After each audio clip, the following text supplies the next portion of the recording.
Ja,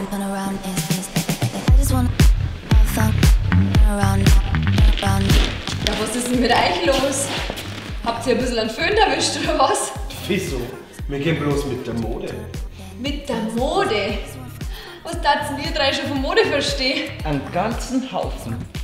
Diesen Herbst zum Beispiel trägt man grün. Du schaust, gell? Oh mei. Machst du vielleicht den Öffner? Ja, aber halt nur in Haselnussbraun. Okay. Mit der Mode. Schön.